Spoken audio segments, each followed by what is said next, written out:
இனத்துக்காக உரிமை குரல் எழுப்புறவங்க நாம, கொள்கைக்காக வாழ்கிறவங்க நாம, கொள்கையை பரப்ப கட்சியும் கொள்கையை வென்றெடுக்க ஆட்சியும் தேவைன்னு உழைக்கிறவங்க நாம, தடமாறாத கொள்கை கூட்டம் நாம. அதனாலதான் எந்த கோமாளி கூட்டத்தாலையும் நம்மை வெல்ல முடியல, இனியும் வெல்ல முடியாது. இங்கே கூடியிருக்கக்கூடிய உங்களுக்கு நான் சொல்லிக்க விரும்புகிறது, நான் தொடக்கத்தில் சொன்ன மாதிரி இது வழக்கமான பொதுக்குழு அல்ல. 7வது முறையா வாகை சூட வியூகம் வகுக்கிற பொதுக்குழு.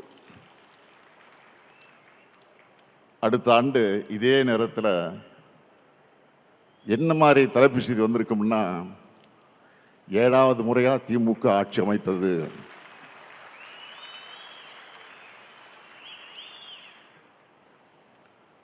உலகத்தில் எந்த கட்சிக்கும் இப்படிப்பட்ட உறுதிமிக்க உழைப்பாளர்கள் தொண்டர்கள் கிடைச்சிருக்க மாட்டாங்க.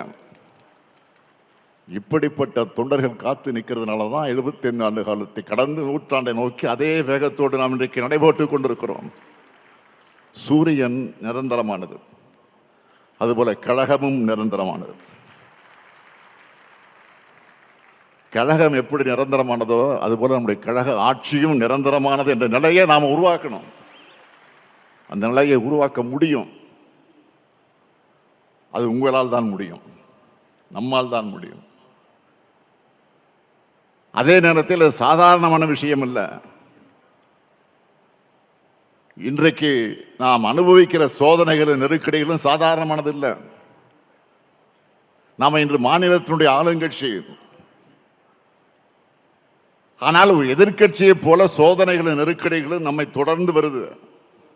பிளே ஸ்டோர் மற்றும் ஆப் ஸ்டோரில் இருந்து பாலிமர் செயலியை QR கோடு மூலம் பதிவிறக்கம் செய்யுங்கள். செய்திகளை உடனுக்குடன் பெறுங்கள்.